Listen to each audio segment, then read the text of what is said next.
Good afternoon, hockey fans, and welcome into the 2024 NCDC Draft presented by the Dan K Show. Today, Phase 1 will see the best 07 and 08s from all the land selected from 18 NCDC organizations spanning from the Mountain Division to the New England and Atlantic.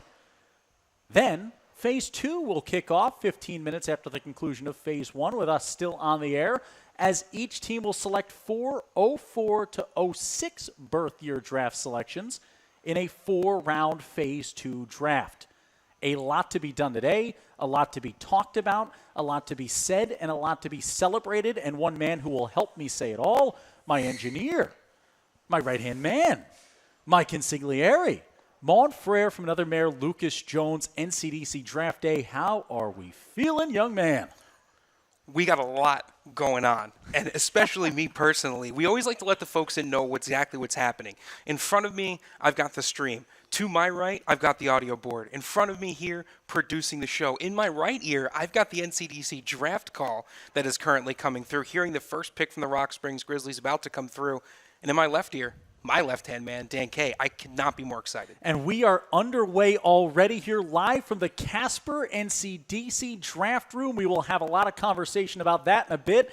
The first pick of the draft, the Rock Springs Grizzlies select out of J. Sarah Catholic Prep, Hayden Russell, a right winger from Huntington Beach, California. Lucas, a great pick there for Rock Springs. And this is awesome. First pick, first of all, I mean, congratulations to Hayden Russell there. I mean, to be the first pick is a little something special, right? Yep. Some big expectations for sure, but I mean, Hayden coming from the Catholic Prep Lions, Huntington Beach, California boy coming into the USPHL. It's exciting. Next up, Dan Hodge, who we call the Sonic the Hodgehog right there. We call him Danny Hodge. We call him Hodgie Baby, but just don't call him late to the draft. He was quick to the selection, immediately our second overall pick. Remember, we'll run through these rounds at the conclusion of each round, go back through the players a little bit more in depth. The Twin City Thunder select Peter Morris of the New Jersey Junior Titans 16U AYHL 16s out of Brick Township, New Jersey. Lucas, we know New Jersey pretty well, these two Jersey boys here. Yeah, as a couple of Jersey boys ourselves, we are excited. We always like to see sort of one of our own make the draft board here and go into a team like Twin City. I mean, they're a team that discipline is their middle name, right? They know how to run a program. Coach Hodge, as we call him, Sonic the Hodgehog, really runs a fantastic program, one of the best in terms of development. Our third overall selection in. We are buzzing. Dan K's got to get through these quick because he's going to have to sneak over and go over the Casper selection in a bit. Because guess what? We're also part of the Casper organization now, so we're going to have to go make a selection there at the 12th pick overall. Your third overall selection, Coach Coach Bill Flanagan for the Northern Cyclones takes Thomas Dan Duran, a left defenseman out of Bishop's College U17, a Blainville, Quebec native, and that is immediately followed up with the Wilkes Wagon. The Wilkes-Barre Scranton Knights, fourth overall, taking Jan Krasavin. Krasavin, a forward out of Boston Hockey Academy 16U, gets the selection there. Our fifth pick now from Jim Henkel, that almost tripped me up because he snuck in there on me. That's selected as well. Oliver Zaja out of Brunswick School Bruins, a Darien, Connecticut native, a local product, the centerman there. The Rockets Hockey Club, they're going to take Trevor Bodie. They already have that one locked up out of Saugerties, New York. Lucas, I'm going to leave you to it because I'm one pick away from our Casper selection I got to go announce. You got to go there, Dan. The sixth pick, the Jersey Hitmen, taking Wyatt Iwanchia from the Princeton Day School Panthers. With the eighth pick, these picks are flying. We were talking about how much time each of these teams was going to have to make their selections, but these guys are flying. They know exactly who they want here.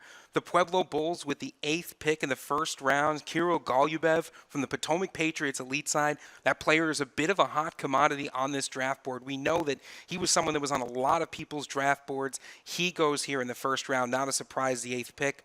The ninth pick, the Idaho Falls Spud Kings. It's Sam Smith from the Windy City Storm 16U, Arlington Heights, Illinois. The Connecticut Junior Rangers with the 10th pick from Westchester, Emmett Auk from the Philadelphia Flyers Elite 16U Tier 1 from Wall Township. And now I believe we are going to be able to go over to Dan K and the Casper group, who are going to be, they're going to be making their pick right behind us. Go ahead, Dan K.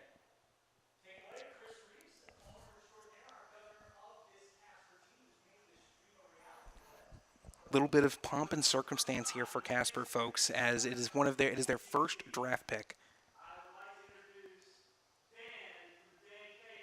Their first pick overall ever as an organization. It's always so special for an organization to have their first ever draft pick.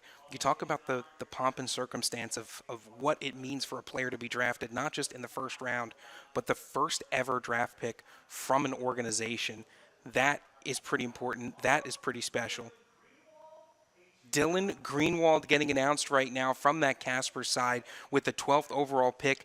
Dylan Greenwald, a forward from the Chicago Reapers 16U program from Oak Park, Illinois. Dylan Greenwald, the first ever pick for the team from Casper. We welcome Dan K back into this draft room here. We were just talking about, Dan, as the first round continues to go here, and we'll update folks because these coaches, man, they were like, we're going to be so deliberative. We're not going to know. They're just firing these guys through, right? But it shows you how good I think the scouting is from all of these folks. So we'll take some time. We'll let them get their picks in, and then we'll kind of approve it there. But let's backtrack for a minute and talk about this Casper selection, right? What does it mean to be potentially the first ever pick of an organization?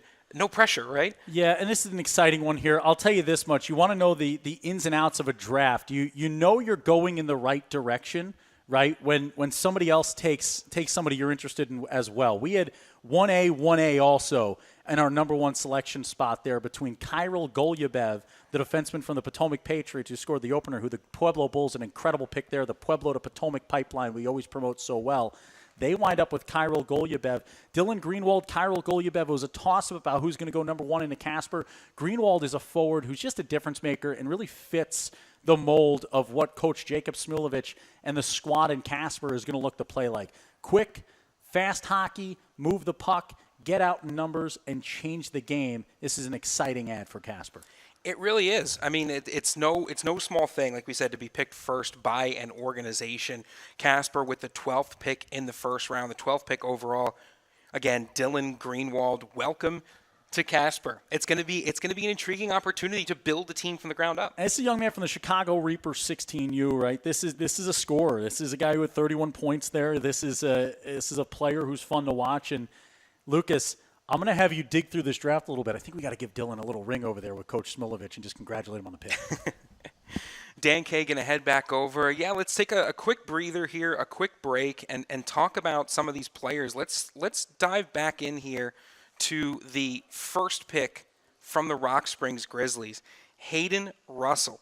I mean, again, the first overall pick is just so much fun, right? You look at what it can mean to a team, again, what it can mean to, potentially someone who's not trying to build, because this is obviously an organization that, has already built. Rock Springs had their first season last year. We're going to have an interview with Wes Musio, the owner, a little bit later in this stream that kind of talks about this Rock Springs team who last year, they didn't get off to the start they wanted.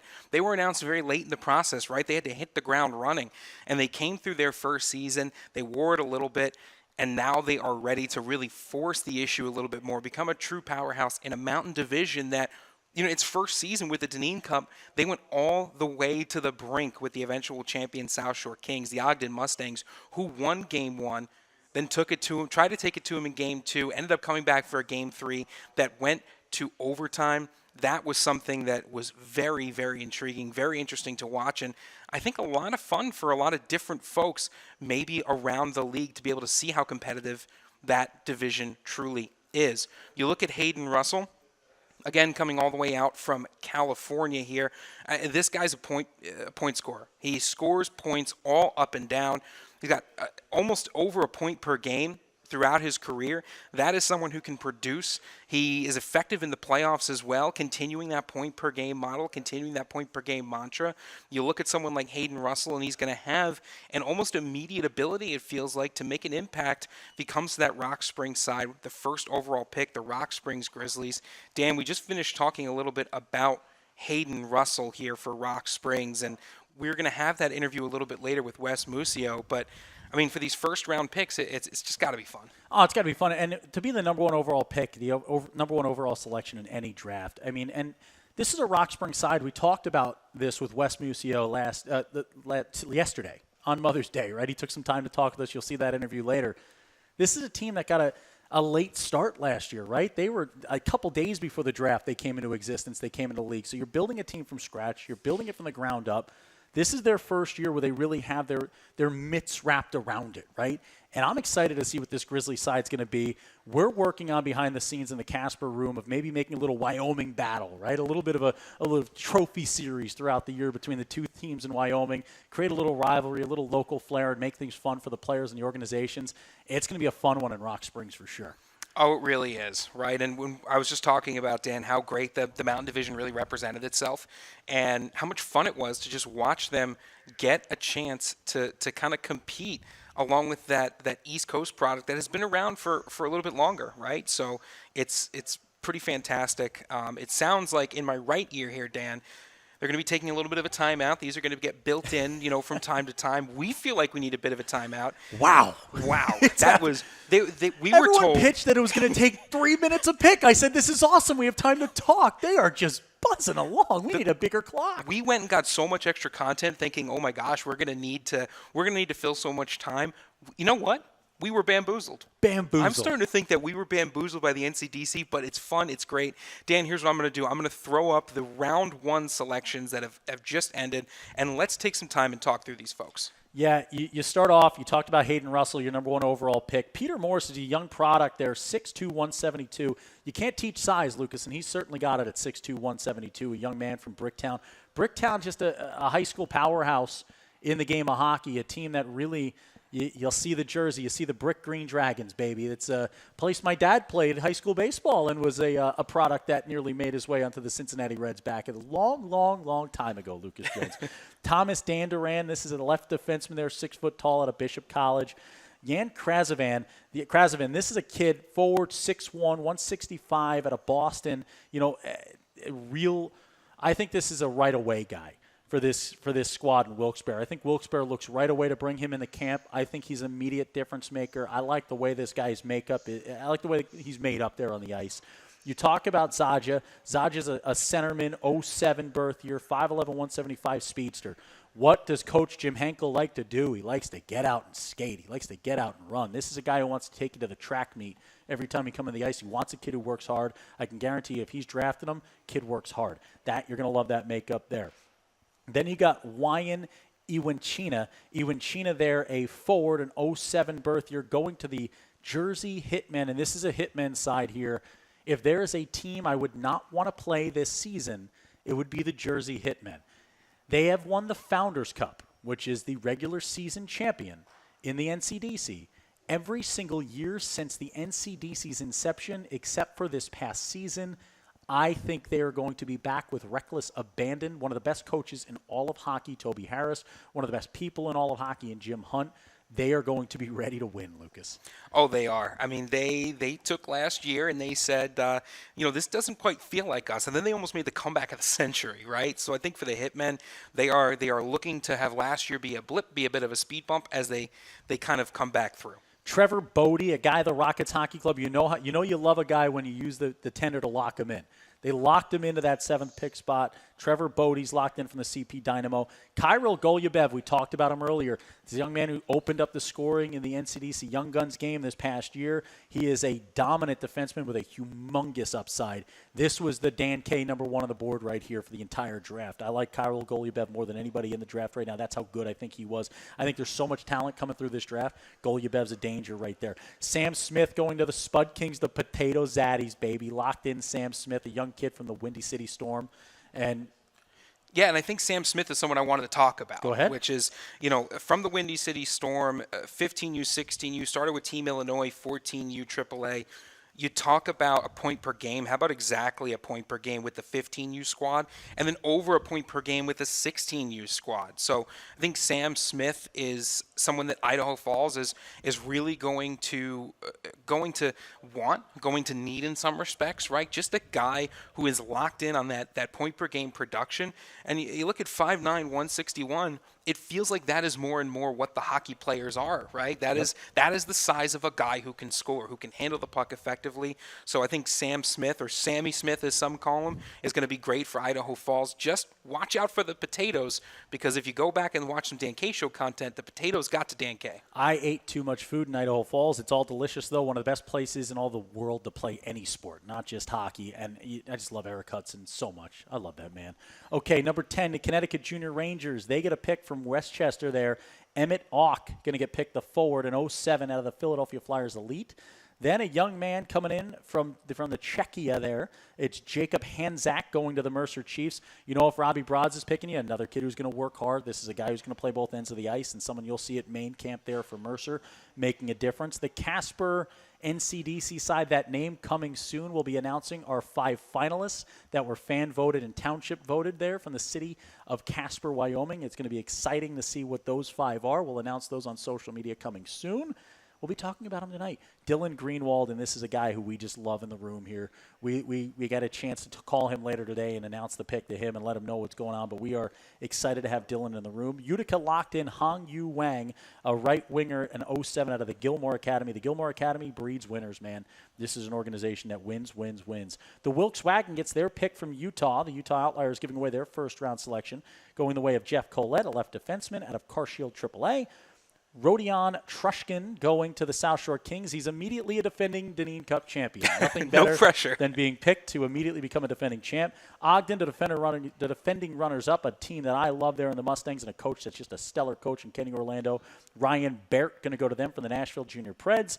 IHC gets Giovanni Rhodes, and PAL with Caden Turgeon, a young man who is also on our board, and Casper, who is no longer selectable. We're going to bring you folks back into the studio here after a rapid-fire first round. You know what's funny, too, is in the end, take a deep breath, because in the NFL, that's what we're all kind of used to, right? 15 minutes a pick, they're making a bunch of trades. No, we've got NCDC coaches and owners that know exactly who they want. Let's talk about this 18th overall pick for PAL, Caden Turgeon. This is somebody who, hasn't had the volume of games that maybe some other guys have, but the production, I think, is there. And if there's one team that, we can trust year in and year out because of, Coach Marcoux and the incredible staff members they have at all levels of the organization, they can see talent. They know talent when they see it. They like what they see in Turgeon. He's a bit of an assist guy as well. His points lean towards the assist category. So this is someone at 5'10", 130. He's an 08, Dan. So he's got a lot of room left to grow, a lot of room to develop. And to be in that PAL system, in that incredible rink, in that great facility, is just awesome. I will warn you, though, Caden, if you want to get to Long Island by September, you might want to leave now. It does take a bit, depending on which bridge you go over. Speaking of bridges, I got to get the bridge back over to Casper's draft room here. We got a pick coming. It looks like we got Heather announcing it. This is going to be exciting. I got to run back. I'll be right back, folks. We're doing double duty. We're doing triple duty here. Dan K running back over. That was our first round selections. For those of you who are watching this stream and you're wondering what to do while you're watching it, Dan, his chair just wants to keep turning, much like Dan in his chair. For those of you wondering, well, where can I see, these picks, maybe in a fancy graphic form? Well, we've got folks working behind the scenes. After the draft is over, what you can do is you can go to NCDC JR Hockey on Instagram. You can go to ncdchockey.com. You can also follow @the_Dan K Show. We're going to be reposting everything that the league puts out. The league's going to be reposting everything that the team puts out. This kind of stuff is so much fun for us, and this is live entertainment, folks. We are locked in right now. Let's get back over to this interactive draft screen that the folks at RinkNet have provided for us. That's what we're working with right now. We had our calls with RinkNet. RinkNet, an incredible provider, an incredible partner of the NCDC. They are providing us with everything that we need in order to get this draft up and running. And as we welcome Dan K now back into the booth here, Dan, I think we can get started on some of these round 2 selections that have been coming through, starting with the 19th overall pick that Rock Springs has. Yeah, and Dan K is going to get back to his board. Sorry, we're making a documentary behind the scenes as well. So we've got a camera over there. We're a little announcing busy. our picks into it. We got a couple things in the works here. Things are changing in Dan K land, okay? We're bouncing, we're moving, we're shaking. But Christopher Zagara is a goaltender, the first goalie off the board. I'm big, and I'm going to say this into the live draft and hope that none of the other teams are listening. I'm big on drafting goalies in the draft if you can. I've talked about it before. I've talked about it again. Net out. Christopher Zagara, this is a netminder, a big pick for them. I like Zagara too. He's good post to post, coast to coast. Yeah, I mean, to pick a goalie in a draft, I think is a smart move, right? If you follow the Dan K show, you know it's no secret what we like to do. We would draft from the net out if given the opportunity. You know that I'm a big goalie first guy. You know that Dan K is always an advocate for those guys who are crazy enough to strap on all those pads and just get pucks fired at them. And I think for Zagara, again, you come to a Rock Springs team that is hungry to really turn themselves into a powerhouse this season. So I think for Zagara, you look at a player who got a little bit of pressure that's going to be on his shoulders, but I think a guy like Zagara is going to be up for the challenge. Yeah, 100%. You go to Twin City. Twin City taking right defenseman Trent Coleman, followed immediately up by Wilkes-Barre by way of the Northern Cyclones. Oh, sorry, I'm in the third round. Hold on. We're going back. We're jumping here, Lucas. You got Trent Coleman and then Connecticut by way of Northern taking Cam Ross. That's back-to-back right defenseman getting selected there, but Twin City and Connecticut. Talk about building from the net out. These are two young skaters who can make a difference. Yeah, there's some size on these guys, right? We talked about the forwards who, you're talking about like this 5'10", 5'11", 150, 160 skater that's really dominating the game right now. And then you look at Twin City and CJR right now picking two big guys, especially that they're 07s. I'm good. As a 5'9" guy myself, if I have to go interview these players at any point, I'm going to need to bring an apple box with me, right? You love to see guys who can come in. Trent Coleman, 6'1", 194. Toons said the live draft is up, so no tips. He said no free picks. Hey, Toons. Hey, Pueblo.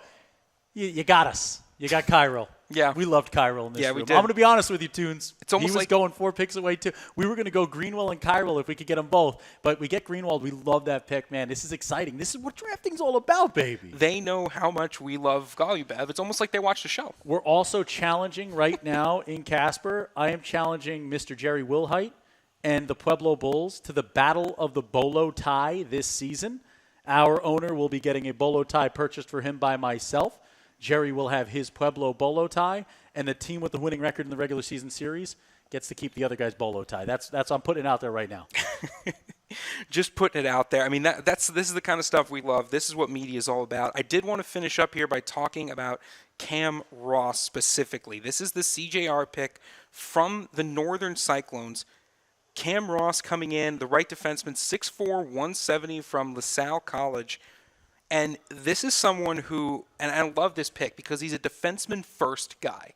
He's someone with size, someone who has vision, and I think that it's somebody who doesn't always need to get involved in the offensive game, but will if he has to, right? He's got some assists, he's got some goals that he puts up, but I think for Cam Ross, he's going to the right spot. The Connecticut Junior Rangers, I mean, Jim Henkel loves a guy who knows his role and plays it to perfection. That's what he demands, right? Out of us, too. Especially out of us. The amount of 5 a.m. messages I get from Jim Henkel, and I go, I slept in again. I'm sorry, Coach. But that's a great pick. Congratulations to Cam Ross and Trent Coleman, the 20th and 21st overall picks. Yeah, and then Wilkes to the 22nd pick with Riley Schmitz, a centerman that I like there. Ryder Tremblay going to the Connecticut Junior Rangers. Connecticut loaded up on early round draft picks in this draft. Coach Henkel's got something cooking there in Stamford, Connecticut, a beautiful place to play, a great venue, and an even better coach behind the bench for you there. Cruz Martin forward there for the Jersey Hitmen gets taken 24 overall. The Rockets Hockey Club then jumps in that second round and takes Adam Botlow. Cale Bergante going to the Pueblo Bulls, young man there. And the big storyline for Casper Lucas, the 27th overall pick by way of a trade with the Idaho Falls Spud Kings, the Dan K and Potato Zaddies trade. We're going back and forth, going back and forth with Eric Hudson. And with the 27th overall pick, a young man from Casper, Wyoming, Jackson Hill. This is a hometown product, and I think this keeps in mind our hometown feel, our want here, Chris Rhea, the entire crew from top to bottom, Heather, myself, Lucas, Jacob Smilovich. This team is going to be all about the people of Casper, Wyoming, the community of Casper, Wyoming. So we go and we take Jackson Hill to make sure that the Casper product doesn't go anywhere else. I told Jacob Smilovich, Jacob, if someone else takes the young man that I like from Casper, Wyoming, I will come box you live on the air during the draft.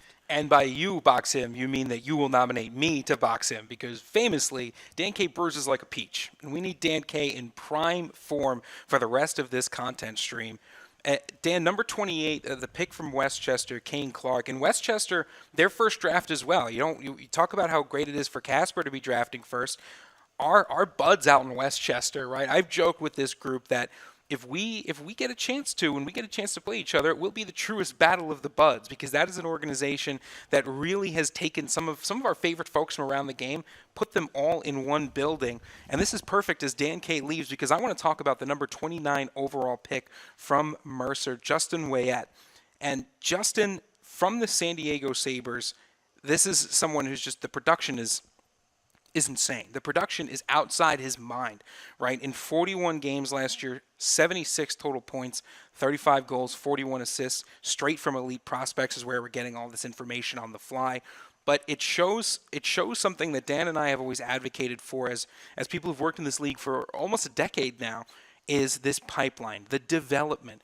A USPHL premier player that now gets drafted by the Mercer Chiefs is going 29th overall. A second-round pick, that a left winger that looks to have a lot of room left to develop. He's an 07 left winger who is already putting up some insane statistics, put up crazy stats out in San Diego. It's a tough spot to play, a lot of competitive hockey out west. And now he's going to play in a Mercer system that did such a good job this year that they made it to the playoffs. They were competitive all the way through. They made a huge push in that division, and they were someone that, as the playoffs continued on, Dan and I thought that they had a legitimate chance to not quite play spoiler, but certainly ruin some other folks' playoff hopes along the way. Yeah, and Lucas, sorry, I just made our fourth-round selection there. This draft is moving along right now. We're not going to have time for any of the great content we recorded. We have so much content to show you all because we were told to make content. And this is the content right now. The content's the draft. We've already got teams starting to pass, Lucas. We've got teams that are starting to drop out of the draft already. This is a situation. I love what's happened here in the NCDC, right? You look at the crew coming in, Tony Zazowski, Murray Gunty, and you see this 46-man protected list coming in, right? Cutting down those numbers, making draft picks more important. Draft capital means something right now. Every one of these draft picks have a chance to make a difference tomorrow with the organizations they're drafted with. This is what it's all about. This is what this sport is all about. I love what this league looks like right now. You look at this NCDC Mountain. You look at Casper coming in. You look at Rock Springs going to be in their second year. Pueblo, who's just filling the barn every night. My favorite. Oh my God, I love the fan base there. I love the crew. We love the crew in Ogden. I owe them the Dank Tank this year. You do? We're going to get dumped into the water. Dan K owes them a Dank Crisp Tank. mountain water. Crisp mountain water. We said we're going to have ice in there. Good, thank you, and have fun, Ogden fans.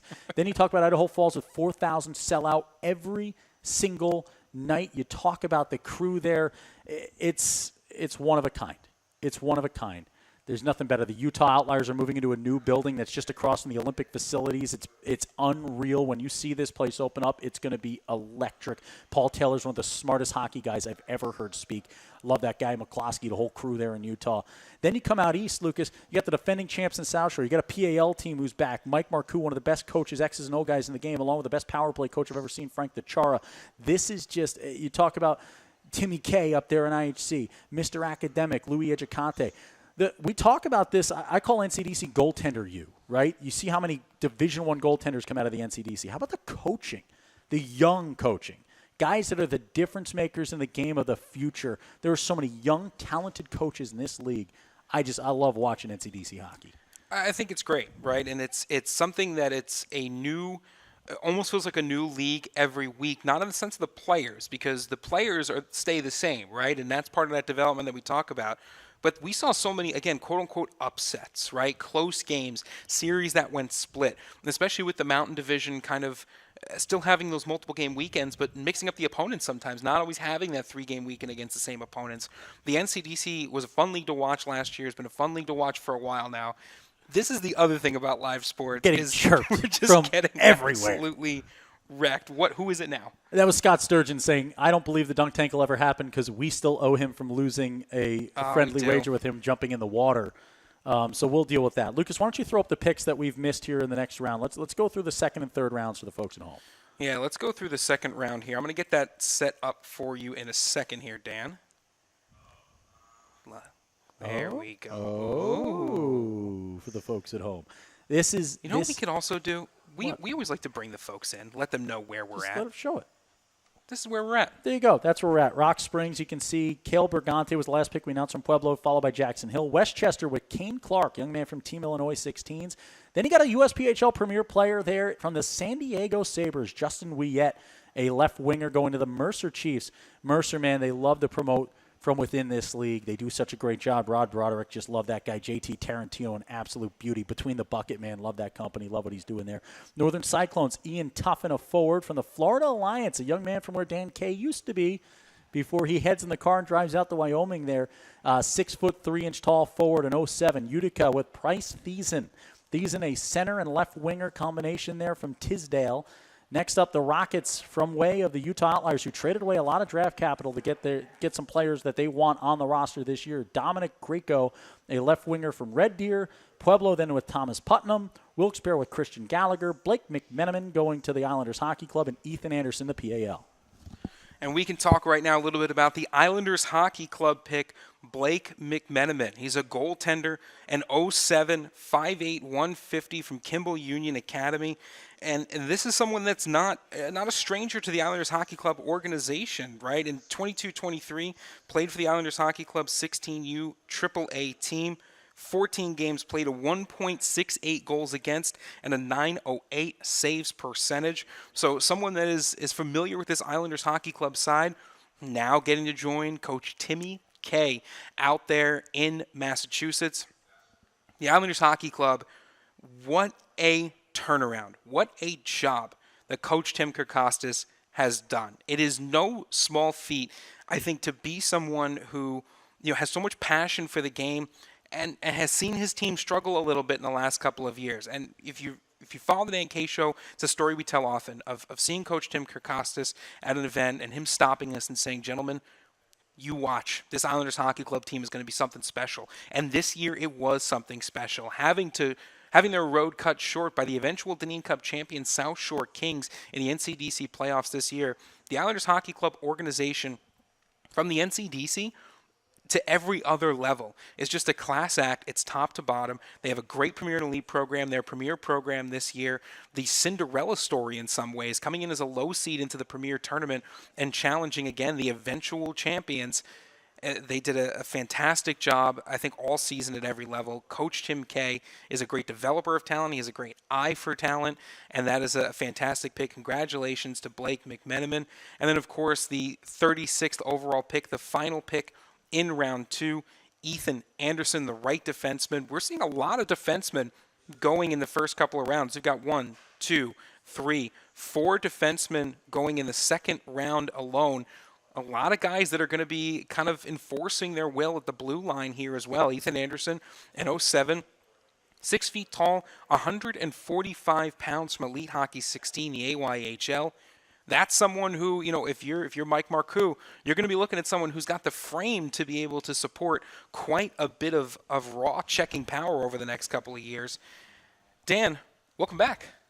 Yeah, we got another pick off the board there. Here we go. It's exciting. This is exciting. This is what is so much fun about this, right? Is just being able to constantly be able to announce these picks live as we get them, right? You're getting to go back there and work with the team, and that's going to be some content from Casper that we're going to be hoping to put out this summer with just a little bit behind the scenes of what's been going on here. Yeah, it's just so exciting to be a part of it, right? This opportunity here that's kind of opened up for us, and it's something just to get closer to the teams, not just here, but in the mountain and the rest of the NCDC. It's to really promote just what this product's all about, right? And what this product's all about is advancing players to the next level. I think there's a refocusing of all of that, and that energy is refocusing in the right direction. It's refocusing on getting players to the next level, getting players to the collegiate ranks, and putting guys in a place to succeed, or getting guys to the next level in the junior hockey realm as well, right? And moving guys onto the USHL. It's why you have these 07-08 draft picks in phase 1.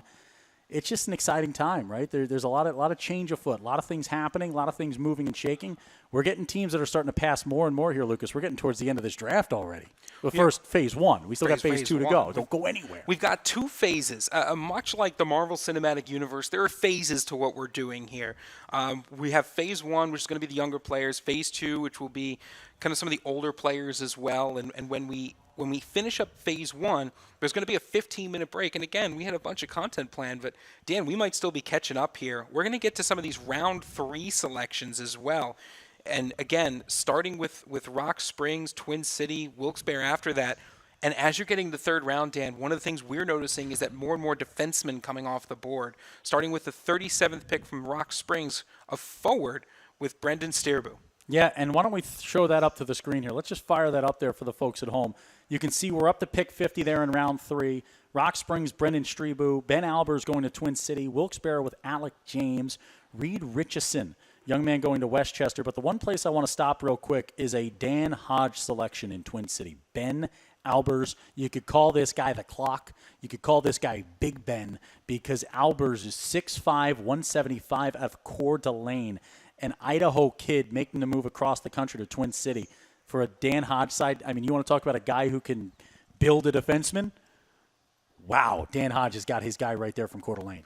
He really does. I mean, a defenseman who comes in with that amount of size, it's somebody that Dan Hodge is just really going to enjoy. And I think for Ben Albers, someone that that you're going to have someone who knows how to develop a guy like that, who can handle a guy who comes in at 6'5", 175, right? Who's a 07 defenseman, who's just got so many more skills left to develop.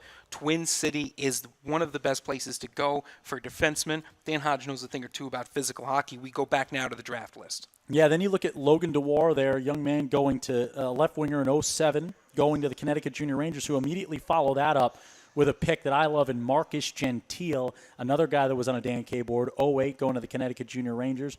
Rockets Hockey Club get Jack Weidman, a left defenseman right there from the Rough Riders. This is a smaller sized defenseman, some room to grow, young skater, good on his feet, quick to the net. Jersey, they get that one from way of the Pueblo Bulls. Take Chris Sarver, a right defenseman, 5'6", from the Philadelphia Junior Flyers. They know the AYHL there in the Jersey Hitmen. They've seen him play a lot. I can guarantee you they knew what they were getting there in Chris Sarver. The Connecticut Junior Rangers, another selection, get Tommy Brown. Just a bevy of selections coming from Jim Hankel in the Connecticut camp. Westchester, they get their man in Alexander Benkert. We've done a lot of talk about Casper being a new team here. One other new team this season, taking over for the Boston Junior Bruins. It's RC like our buds, as we call them, and the Westchester Wolves. And the first pick for Westchester there in the second round goes to Alexander Benkert, a right winger from the NJ Colonials. Yeah, and let's start off by talking about Alexander Benkert as we bring you back in here. For Westchester, again, you're bringing guys in that you want to be able to make an impact in year one. I'm actually pretty excited to pseudo-announce here, Dan, that Westchester is bringing me out this next upcoming weekend to take a look at the facility so they can plan their media. They wanted to bring me out to look at kind of the rink and see what they can do to improve it, how they can make their broadcasts incredible. They're also having their goalie camp that weekend, so I'll be able to take a look at what those goalies are going to look like. It is a fun time in the NCDC, and for this pick from Westchester, from Alexander, yeah, Colonials product in 25 games, Dan, 54 points. So that is production, that is 2 points per game production. Somebody who has produced not just with the Colonials, but also in the high school realm as well, coming from Nutley High School. By the way, Nutley boy here. So we're both going to be pretty close, actually. That's a local product. It's just a bit of a jaunt down 95. Yes, you got to get through Philly, but you're welcome to go do that. But I think for Alexander here, he's going to get a chance to stay relatively local with this Westchester team that is, again, filled with some of the best folks. We really love who they grab, but someone who produces for Nutley High, over 120 points. If he played with the Montclair Blues, he's got that Colonial 16U credit. So just someone in Alexander Benkert that is a producer, and he's going to be with a great staff there in Westchester that can get that done. I also want to go back a minute here and talk about Marcus Gentile. Marcus Gentile, the Connecticut Junior Rangers' 42nd overall pick in the draft, a pick they grabbed from the Jersey Hitmen. There's a forward in 08, 6'2", 170 from Springfield. This is someone who was a young gun in the NCDC as well, so someone that does have a little bit of exposure within the league. And from the Springfield Junior Pick 16U squad in 22 games, he had 31 points this past season and a bit of a split season with the North Broward Prep Eagles. So Gentile, someone who has experience playing against NCDC talent or some future NCDC talent in the young guns. He's ready to make an immediate impact in Connecticut. And again, we talked about Alexander Benkert going to Westchester. Two great players. I think they're kind of my highlights of the third round. Yeah, and you look at Logan Curry, a guy going to the Casper NCDC there at pick number 48. This is a young man who played for Coach Smilovich in Columbia, USPHL Premier guy who played last season against adults as an 07. Columbia product, a kid who he knows well, who he's seen play a lot. And when you're building a team, you need some guys you know to build around, right? And guys that are ready for the system, guys that are ready to go. Coach Smilovich, a young coach, his first time taking on the reins here at this level of the game. And a lot of folks calling, going like, hey, really? You think he's ready? Do you think he's ready? And you know what? This is going to be – there's no better way to learn if you can ride a bull than to take the bull by the horns, eh? I think there are a lot better ways to learn if you can ride a bull. But I think in terms of your analogy, yes, Dan, you are correct. We don't recommend just jumping into bull riding. You might want to take a class or two. But, I mean, Coach Smolovich has the experience, right? I mean, yes, he is young on the card, right? But someone that we've known through our entire professional relationship, friendship, has been a coach in some stressful, some high-energy situations with a lot of guys who have a lot of coaching cred, so he's got the experience, and I think he's very ready. We joked a little bit, Dan, when we were running into some technical issues early on. You and I both simultaneously took a very shaky sip of water. I think I saw Coach Smolovich. He wasn't shaking. Rock steady, ready to go. This is a guy who's getting ready to do it. Yeah, we're a bit ahead here in this draft here. Let's go to round 4 here, Lucas, as you saw Ambule and Spagnolo go at the back end there. Jersey and Utah take those picks at 49 and 50. You can also follow along with every pick at the NCDC JR Hockey on social media. Josh Boyd, the great Josh Boyd, is posting all of those one by one as we go throughout the day. All those picks going live on social media. You can follow along there. You'll see graphics later today recapping each round of the draft. Dan K and Lucas will have a live a little bit later to kind of recap what we think and our thoughts. I love the draft that Jersey's having right now. They're one of my winners of the draft so far. Pueblo, I think, is doing a great job because we're kind of picking a lot of the same people. Our board is getting a lot of check marks off when Pueblo's making picks. I'll say that much. And you look at Connecticut there, you got Eamon Gulyamov there, who's going in at the 55th pick. Yeah, now we're going to jump it up on the board. The Rockets Hockey Club, Charles Pigeon, a young man from Gatineau, Quebec. And as they say in Gatineau, Quebec, laissez les bon temps rouler. The good times will be rolling with the Rockets Hockey Club. Northern Cyclones take Miles Brosnan, a right defenseman out of Winchester, Massachusetts, a Dieter Southfield School product. Next up, the Wilkes-Barre Scranton Knights take Zach Del Rio. And we talked about how many picks Jim Henkel had in the early going. He finally says, you know what? I've had enough. It's time to take a break. It's time to rest. He's like Thanos on his new planet, just sitting there going to the farm. He'll pass, and that means he's done for phase 1. Yeah, and he certainly made the use of his early round picks, right? You get everyone that you want. One thing that we were hearing behind the scenes from a lot of these coaches is that as they were going through, they were thinking to themselves, you know, with the way that we're structured, with kind of the new format of the draft, we're going to be really smart with who we pick, right? We want to make sure that we're not just picking guys for no reason. We want to pick guys that have interest. We want to pick guys that we think can produce.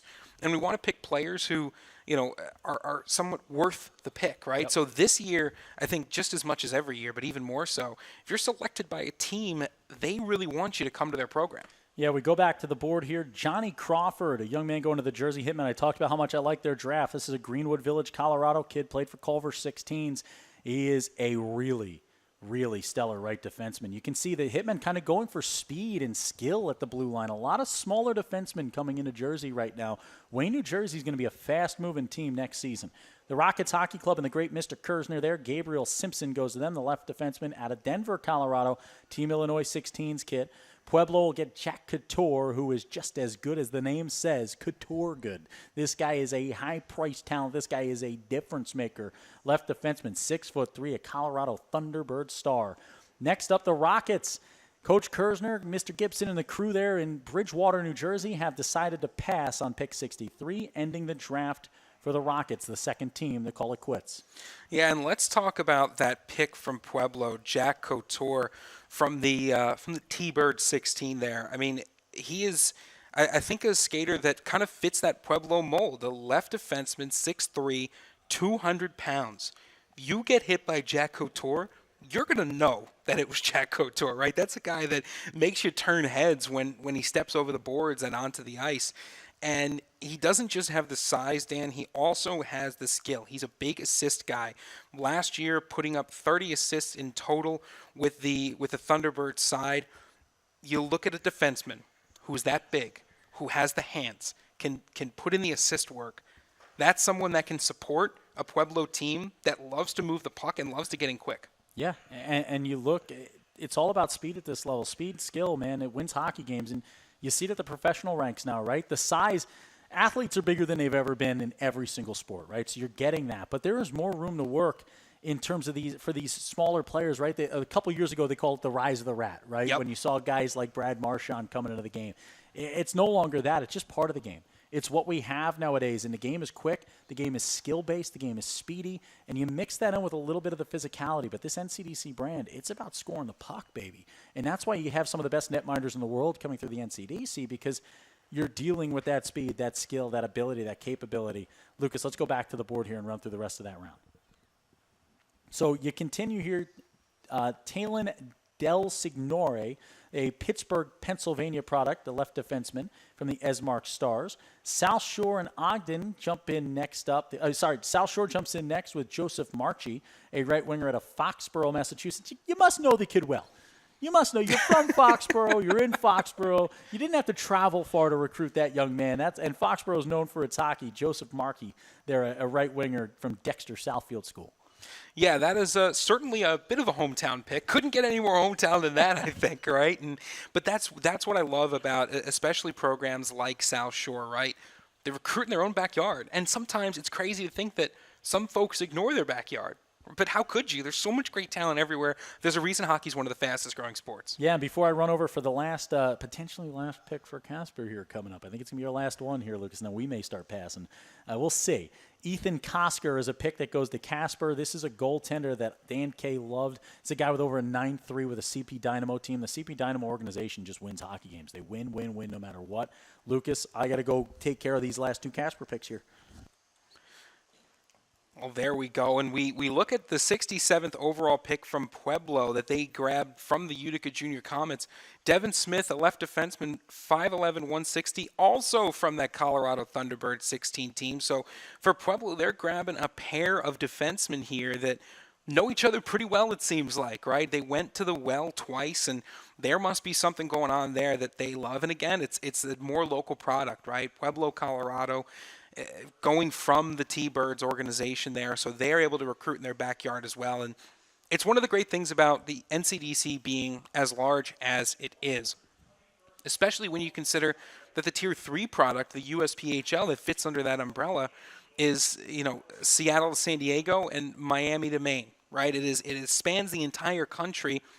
And the NCDC right now, in 3 divisions in different parts of the country, they have as big of a reach as ever, right? And you look at an organization like Pueblo that has such a strong international talent, but also comes in and recruits from a lot of different places inside their own area. So that 67th overall pick from Pueblo in Devin Smith, that's an interesting one. Those defensemen are going to get to know themselves pretty well. We move on to the 68th pick overall from Utah, Thomas Duhamel. Yeah, and DeMel is a big-timer here out of Phoenix, Arizona. The Phoenix Junior Coyotes had a lot of success this year at that 16 level. There's a lot of talent in that locker room, and iron sharpens iron, right? You play around great players, you get great results. This is an organization we've talked to a bunch as an organization in Casper. This is a fun one to watch there. Next up, you go to Cole Wilcoxon. Sorry, he's our Phoenix Junior Coyotes star as well. Thomas DeMel and Cole Wilcoxon. You can tell how good they're doing with both of them there from Phoenix. Ruben Westerling in the middle there from the Westchester squad. They get that one by way of the South Shore Kings, an 07 left defenseman. Then the last 2 picks of that 4th round, IHC takes Dylan Pottergoy, and PAL takes Liam Gore, young men from Redondo Beach, California, and Arlington, Massachusetts. Lucas, you talk about Dylan there with the Islanders Hockey Club. Coach Tim Kirkostas going after the 5'6" tall right winger. This is a guy from New Hampton School who's knows how to win a hockey game. I think so, right? And he's going to an organization that also knows how to win hockey games. So it feels like a match made in heaven for these two. And it's interesting to see where Islanders Hockey Club is kind of going with some of their picks, right? It feels like they're kind of grabbing a little bit of everything. We're really exploring the space in terms of the draft board. But I like that, right? You're going to see some teams that are going to, fill in needs with the draft. And then you're going to see some teams who really do like to explore a little bit, maybe fill a need, but maybe take a flyer or, look at someone who might be, young, right? And you look at them and you go, okay, the size is there, the skill is there, but I see something that maybe I think I can help on the development because it's development, right? National Collegiate Development Conference. That is the point, is to take a young skater and, mold them, let them, kind of use the organization, use the talent, play against some of the best competition in junior hockey in Tier 2 level and, see what you can make out of a career. And it all comes down to what the players put into it, Dan. I know that's something that you've always talked about is the players get out of it what they put into it. Yeah, and this is, at this level of the game in this league, it's not about taking a finished product that's already there and just saying, hey, let's put a stamp on it and say goodbye, right? It's about developing just as much as it's about winning, right? If in Casper, if we put 18 kids in college over the next 2 years and you're putting guys in Division I ranks and the NCAA ranks, like in the Division III ranks as well, then that's a success if the kids are going where they want to go, right? And that's every team in this NCDC league will agree with you on the same thing. It's about getting guys to the next level and getting them there prepared with the skills and tools necessary to succeed at that level, not just on the ice too, but off the ice, in the classroom, in their billet homes, in their living arrangements, in town. Like this NCDC level focuses so much on not the granular, not the last little bit of sand, but the beach itself, right? It's building the whole beach. It's replenishing. It's getting these players ready to be difference makers at the next level. And I think in round 5, we see a lot of difference makers coming through here, Lucas. Let's pop it up on the board. You can see from Rock Springs, Carter Drexel. He's a Salt Lake City guy going out there from the Colorado Rampage 5'11". Twin City goes in and gets Booker Tominato. Tominato there out of Allen, Texas, a Dallas Stars elite star. Westchester then with Nikita Mikhailov, a Moscow, Russia product, Boston player there for the Hockey Academy 16s, a 6'3" tall, 183-pound guy. RC likes himself some physical forwards. He's going to get that right there with him at the left wing position. Billy McCausland, a Westwood, Massachusetts product, going to go the way of South Shore. Then Westchester backs up their last pick with Paul Mazanik. They take him from Cookstown, Ontario. The Rockets Hockey Club had already passed, so they are out of the draft. Their next 2 picks passed as well. Finally, Pueblo will take Charlie Vig, a left winger out of Century High School. Casper takes Cade Meyer. This is a left defenseman and an 08 who is a future draft pick here. This is a guy looking towards the future. This is a guy that's going to be in camp with this squad here in Casper, an 08 left defenseman out of Minocqua, Wisconsin, and a guy that some folks I trust a lot in the game of hockey love to watch play. This is going to be an exciting product to watch grow over the next few years. Utica, by way of Westchester, takes Dominic Allard, a right defenseman from Sherbrooke, Quebec. Then following that up, Mercer takes Evan Carver, a right winger from Trenton, Michigan. Benjamin Colbert goes to the Utah Outliers by way of us here in Casper. You're welcome, folks in Utah. The Quebec squad there, he's going to be a goaltender who is a really good ad for them. This is another guy who we looked at on our board. Jersey, they're going to get Michael Kucherawi, and this is going to be a name that Dan's going to learn, Lucas. Yes. 100%. My apologies. Then next up, the Rockets had already passed, so they don't need their pick. 3 fifth-round picks go by the wayside. Didn't need them. They were already ready to go, had some early round success. South Shore takes Anthony Sergeyev out of Dover, Massachusetts, Milton Academy. Ogden and IHC have sat down for the rest of this draft. And at 90, PAL takes Brent Streetman. And now we're hearing that we're getting another quick timeout on the draft here in my right ear. So we're going to come back in here and talk about a team that, while we've talked about them all season because they won a Dineen Cup, we haven't talked about them much in this draft, and it's the South Shore Kings with the 76th overall pick from the Wilkes-Barre Scranton Knights, Billy McCausland from Westwood, Massachusetts. He's an 07 a centerman, 5'10", 160, and again, somebody who is from that Massachusetts area, right? So it's a little bit more of a homegrown product, and South Shore here again, looking for that skill-based player, right? That it almost feels like it's a mold, right? The South Shore 5'10", 160 forward, right? A guy who can produce. And I think for McGosselin, somebody who is a point per game in his previous couple of seasons, he's someone who's very balanced, right? Started off maybe as a little bit more of a goal scorer, but now, from his last bit of production, looks to be a very balanced player, somebody who can really come into that South Shore system and try to make a difference. And I think that's going to be the big thing, right? When you come out of a Dunedin Cup winning season, there's a little bit more pressure on you, but I also think it opens doors for a player who comes in because you look at it and you immediately give yourself the standard. Yeah. What is the standard? The championship, right? 100%. And I mean, Coach Holsky, this is a guy who works in the USHL as well. Like, this is a man who understands the next level of game, understands the future. We also just got chirped as well in a fun way. The Casper NCDC squad, I was told by the great Dan Bradley, who worked with us at USPHL Nationals, he will be calling them the Casper Chemchecks until we announce a name. Of course, my last name here, why we call it the Dan K Show, because no one can spell my last name.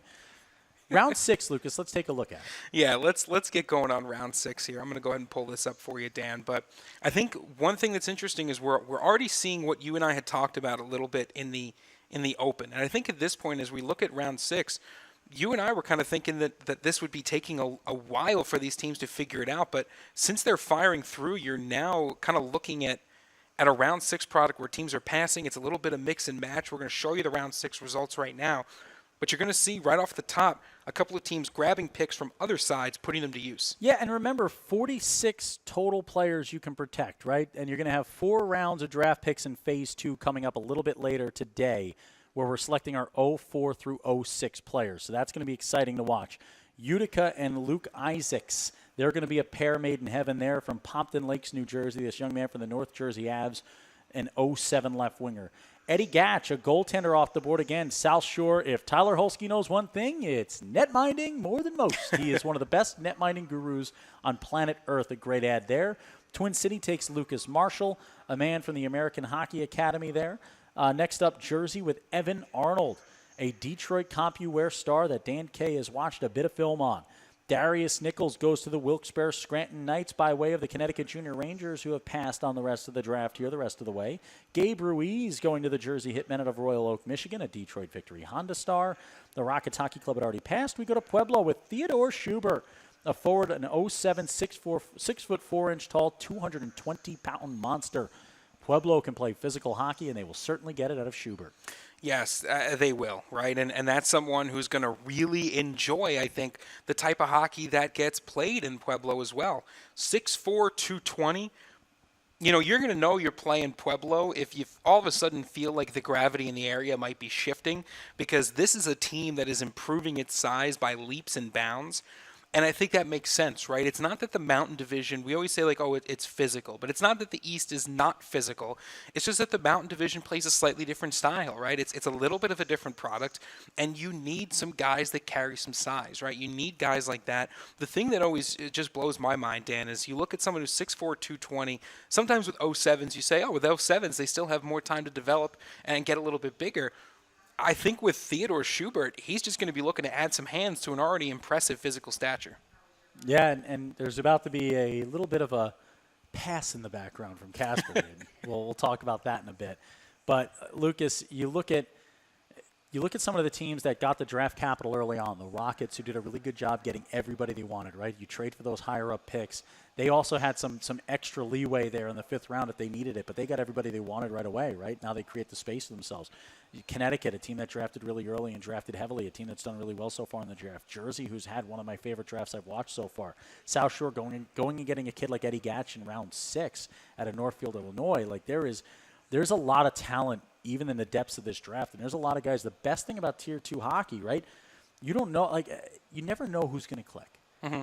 Right? And this is that point in your hockey playing career. For the parents at home, we always get so many DMs at the Dan K Show asking for help and assistance, right? Mm-hmm. And we do so because that's part of what we do. It's part of what I think brings value to anybody who works with us. I think it brings a lot of value what we do. I think we're very valuable. But you look at that, like, we talk to these parents, and a lot of times there's panic, right, at certain age groups where you go, my kid's not playing at the level that my friend's son is playing at, or my kid's not developing in the way that this player is playing. You never know when you're going to develop. Somebody I've golfed with a few times now, Steve Alexi. is a guy who, I mean, he didn't develop on any type of pathway that you're used to seeing in junior hockey. He was an ACHA guy. He's a club hockey guy for a bit. Like, this is a guy that all of a sudden is winning a cup. He wins a Stanley Cup with Sidney Crosby in Pittsburgh, right? And he says himself, he's like, there's no perfect path. There's no perfect path, right? So this is the age range where a lot of times you can make leaps and bounds jumps, and that's why the development in NCDC is so important to us here at the Dan K Show, so important to the league office, so important to the teams throughout this league. That development is what you're going to see for every one of these guys, Lucas. Let's go back to the board here and finish up that round 6 group. In round 6, Xander Mullins going to the Idaho Falls Spud Kings, a great pick out of Fort Worth, Texas, and Carshield AAA. He's going to go there. Then Kaizen Betts going to Westchester, the Westchester Wolves out of Chesley, Ontario. Pavel Yastagin, he's going to be an 07 defenseman from Moscow, Russia there. He's going to go to Utica by way of the Mercer Chiefs. Next up, Casper, selecting Tristan McAuliffe, a left defenseman out of Concord, North Carolina, and a Charlotte Rush star. If there's one thing you can trust, it's that when Trevor Jewell, Trevor Kleckner, Troy Schwab, Ryan Crothers, CPH, Charlotte Rush, when they are working with players, when they are building the future, those are guys that you're going to immediately know are ready to play the game the way they need to play the game. And Tristan McAuliffe is one of those guys. Yeah, I'd agree with that, right? And we talked about the coaching development that occurred in Charlotte with Coach Smolovich from Casper, and some of the great products that they have kind of ushered along or helped to change or even mentored and now go out into the world, right? It's a big coaching tree that happens in that Charlotte organization, and that goes for the players as well. Tristan McAuliffe, a defenseman who's an 08 and just someone that you know is used to the fast-paced game, right? Someone coming out of the Southeast in the USPHL Tier 3 product knows what the speed looks like, right? Yeah. That Southeast, that Florida division, generally speaking, one of the more successful divisions in the history of the USPHL. Charlotte committed 18 players. Yep. 18 players. 18 players going to the next level. 18 players. 18. Mm-hmm. That's almost everybody, right? You're not aging everybody out, man. Yep. That's everybody. It's just the work they do there. It's easy to see. There's a reason why, the Philadelphia Eagles draft from Georgia and they draft from Bama, right? They win a lot of football games, and that's kind of what you look at. You look at winning sharpens winning. Like you can learn how to win the same way you can learn how to lose in your career of sports, right? And you don't want to learn how to lose. You want to learn how to lose successfully and not be a sore loser, but you also want to win more than you want to lose, right? You gotta want the W's. Lucas, let's go back to the board here, round 7, as we're starting to see more passing coming through. Jersey and Mercer, both squads from New Jersey, they have passed. Now there are no more draft picks going to New Jersey as of round 7. The Rockets Hockey Club, the Mercer Chiefs, the Jersey Hitmen have all relented on the rest of the draft here. Next up, Utica takes Joseph Petrick, a 180-pound, 5'11" forward, an 07 birth year. Connecticut, a pass from them still. They are done for the rest of the way. The Rockets, we said, are done as well. Wilkes-Barre, the Wilkes Wagon, takes Michael Foley out of the Boogie Down Bronx, New York, an 08 who played for the NJ Colonials, who have had a few players taken in this draft. Wilkes then comes back again and doubles down with their own product, a Wilkes-Barre Scranton USPHL Elite Star out of Claresholm, Alberta, Canada, Owen Stewart. Idaho Falls, Joseph Sinclair takes the right winger out of Hamilton, Ontario from South Tier. Westchester and netminder going their way. Alexander Armelin there going to out of Vaughan, Ontario, the national squad guy out of GTHL 18s.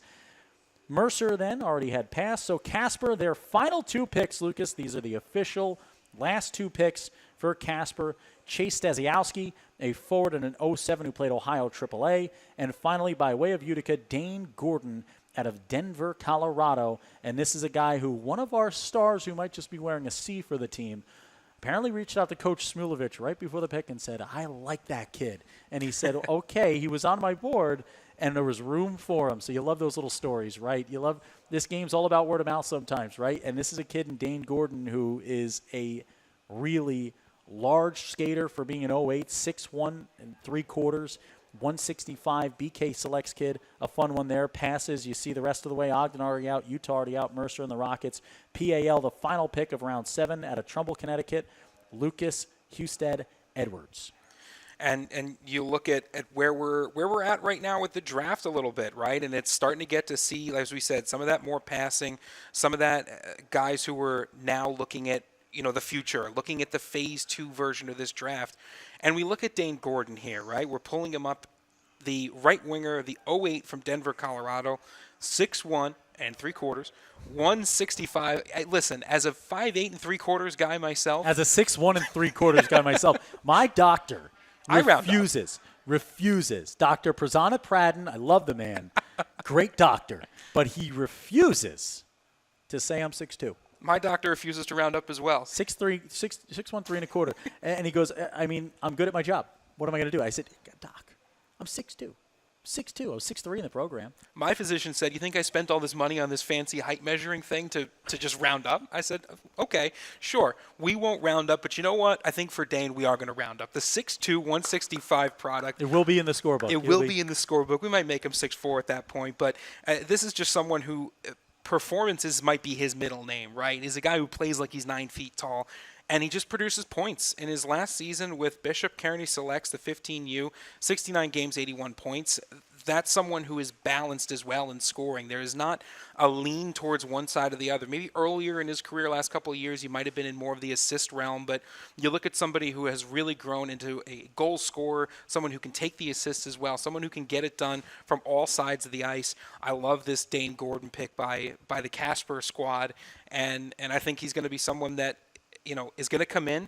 Obviously, a little bit of expectation on him, but coming out of Colorado with the hometown, he's not far from where his eventual home will be. Yeah, and we're about to be at the end of this first phase of the draft already. We were told potentially 3 to 4 hours of coverage, and we are an hour in. That is how fast these names are going off the board.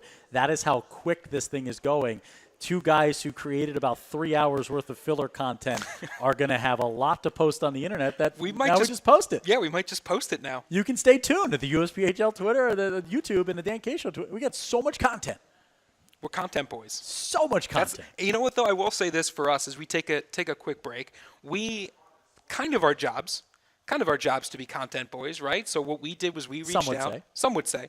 We reached out to a lot of the folks from the NCDC, and we got some responses back. We did some great interviews with a couple of the guys, mostly coaches, an owner thrown in there as well, and as well as an interview. The one interview I will force onto the air is a great interview that I had this morning with Deputy Commissioner Tony Sazowski. That one will certainly be on this live draft coverage in a little bit. Once we confirm that we've ended the Phase 1 version of the draft, the great Joshua Boyd is going to text me, because as much as I love having two different conversations in each year. We have one team left that can pick here, Lucas. So let's run through just 8, 9, 10. Let's do a quick little run through. You can also go check these out. USPHL.com, NCDChockey.com will have these.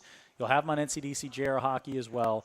So we're going to kind of run through round by round with you real quick before we throw to Deputy Commissioner Tony Zazowski with your interview from earlier today about the league, about the draft. A great job done there by you both.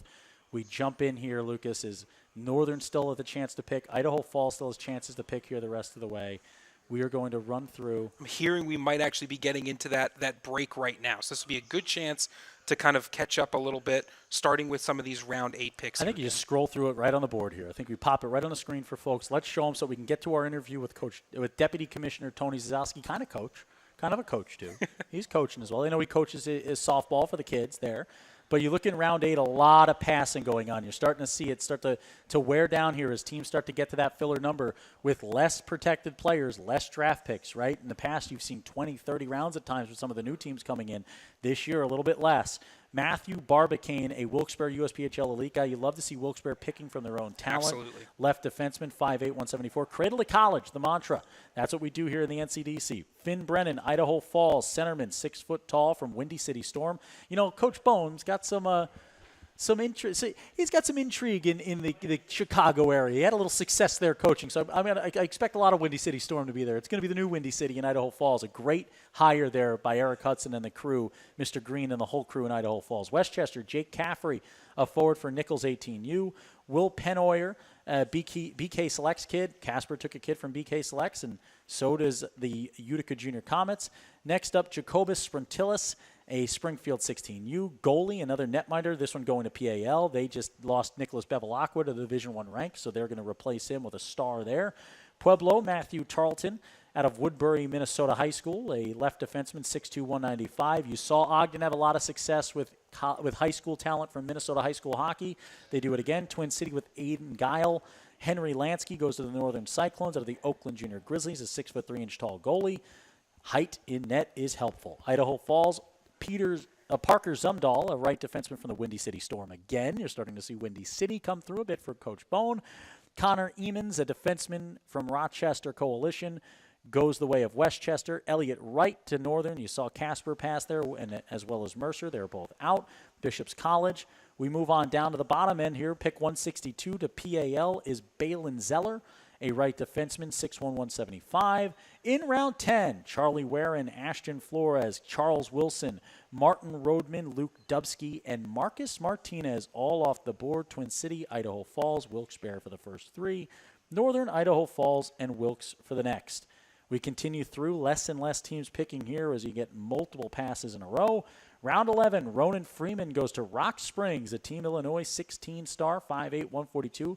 Really like that pickup for Rock Springs. I think Team Illinois is a successful side that breeds winners. Reed Parker, Twin City Thunder, right defenseman, Car Shield AAA young man. Northern, they get Zach Jockers, one of the best names in the game, forward 07 from Bishop College. Mazit Imashev, left defenseman, 5'11", 152 from the Wilkes-Barre Scranton Knights. He'll go there. Mason Makalkevich there, a forward from the Barons there in the Tier 1 EL 16s, a 6-foot-tall, 187 star for the Idaho Falls Spud Kings. Noah Martin will go to Utica out of CIH Academy U16, a netminder there at 5'10". We go to round 12. Tate Sanchez, goalie from Team Illinois, 6'3", 176. Josh Zitzman, a right defenseman for the Windy City Storm, goes to Idaho Falls. Lucas, Windy City continues to be the story. Cole Longfield and Benjamin Duguay, a skater I really like there. Watch some video on him. Northern gets him by way of Casper. Idaho Falls takes Connor Hillig with the left winger from the Milwaukee Junior Admirals, an 07 birth year. And then Northern follows that up with Aiden Canbeck, and that, Lucas, the final pick of the draft to this point. And what a phase one it was. Yeah, we were told to prepare for upwards of a 4.5-hour draft, done in an hour 9. Feeling like a Major League Baseball game, Dan, done in 70 minutes when you're kind of hoping it would. This is a pitcher's duel. This is a pitcher's duel. It's a pitcher's duel. We had a pitcher's clock. We got a pitcher-friendly umpire. But this is great. I mean, I think it shows two things, right? It shows that we need a longer clock and a 2-minute delay between each pick. And you know what we need? We need to get rid of the ghost runner on second. Oh, no, we're talking about the draft. Okay, we went back to that. Yeah. No, I think it shows that these coaches, these owners are focused. They've done the research. No one is scrambling for a pick, right? It's not like how when you play fantasy football and you go in for a guy and you think no one else has him and then you don't have a backup, right? These are organizations that scout all year. They have lists of dozens and dozens and dozens of players, and they just get ready to go. As those guys get check marked off, as they just keep moving through the list to find guys that they want. So I think it shows that they're really, really prepared for this draft. Yeah, and what we just got told we won't draft Connor Bedard in the 04 to 06 draft portion of the draft. He is technically available. It would be pretty funny. But no, we will not be drafting Connor Bedard and Casper. But we got people just absolutely chirping us here in the best way possible. And Lucas, what I want to talk about before we throw to Deputy Commissioner Tony Zazowski with the interview, what an exciting day draft day is, right? It's all about the future. Everybody's a winner on draft day, right? You haven't dropped a puck yet. You hadn't played hockey. If you want to be a part of the NCDC, the National Collegiate Development Conference is your place to play. It is your Tier 2 destination. Tier 2, tuition-free hockey. Opportunities abound. So many new faces, new folks coming into the league.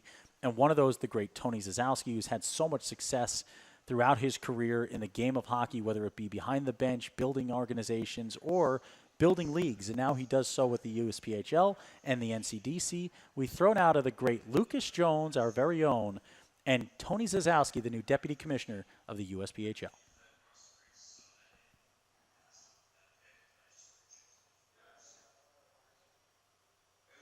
Tony Zazowski, Deputy Commissioner, we are taking a quick break from the draft here, featuring myself and Dan on the desk to now bring you in and chat with us, which we did at the NCDC Championship, which featured the Yonge Mustangs and South Shore Kings. You and I had a great conversation. Happy to have another one. Thank you for joining us. Appreciate having me. It's an exciting day for the NCDC and the USPHL. It continues to be an exciting, it feels like a couple of months, a couple of years for the NCDC, a league that just keeps getting better and better every single season. We're here on draft day. The draft is going on right now. let's talk about the importance of a draft, right? Why is this draft such an important process, especially for some young players who are waiting at home to see if they've been drafted? Well, I think you got on two sides, right? There's the importance of it from a league and a team standpoint, and there's also for the prospects. Obviously, as players, you're trying to, you've worked hard all season, and you're trying to see if you're noticed by teams out there, right? This is a chance for the players to, kind of have their name called and get more on that radar. There's a lot of steps in the process to getting to NCAA college hockey, and being identified by a junior team, just one of those steps. And so for the players, it's a year-long or even career-long journey to get to this spot. And from a team, frankly, it maps out your future. The teams that really put the work in and scouted and built those relationships all season. This is really where championship teams could be built and really put you on that path to kick off a great next season. Now, this year, there's also phase 2, which for you folks at home is going to start 15 minutes after the end of phase 1. So you won't be kicked out of the stream. We're going to go right back into it. But for phase 2, why is that important? And what makes it different from phase 1 of the draft? Well, I think that's one of the things that, when we were talking about, when we were looking at the USPHL a month ago, and, Murray Gunty and myself came in and talking to the executives and the board is that, again, we want to be closer to the players, right? And again, the phase 1 draft, it's very important, but a lot of those players just weren't seeing playing time yet for the league. The league's more of an 18, 19, 20-year-old league. Granted, got a bunch of 17-year-olds in there, but the draft was kind of like a year out for the guys. And, really the importance is that, where the colleges are looking. Colleges are looking at 19, 20-year-olds. Again, our teams are building relationships, they're talking players. So really the importance of that phase 2 draft is for now, right? Again, a lot of other pro sport leagues do that draft where you're drafting for right now, and that's really what that phase 2 draft does. It really puts, rewards teams that have done the work and built those relationships and identify those players and get them part of your team now by having that 18, 19, and 20-year-old draft. And it's great for immediate impact, right? And it does add a little bit of extra strategy, a little wrinkle to the draft, right? Where you might not, you don't have so much room to grab everyone, right? So you have to decide, do we want to build a little bit more and go heavy in phase 1? Do we want to take full advantage of phase 2? It allows the teams to be more creative in filling the roles they feel they need to fill. Well, exactly, because at the same time, the teams that are moving guys on to college, right? You never know when those guys are going, and so you don't know what birth years are open, right? Teams are really one with experience. And again, if you're moving guys on, that's where you kind of create those gaps in your draft or in your roster, right? And this is a draft that gives those GMs an opportunity to kind of show the player how serious they are and say, we want you, and call their name and get them, in their logos. So I'm excited to see how this goes today. And, again, same difference is really the makeup of seeing how we've got, the 12 teams on the East Coast and then we've got the Western Conference to kind of see the diversity across the nation of teams and players that'll be called. And then also see where players are coming from, globally, right? As our league is expanding and attracting a lot of players from around the world.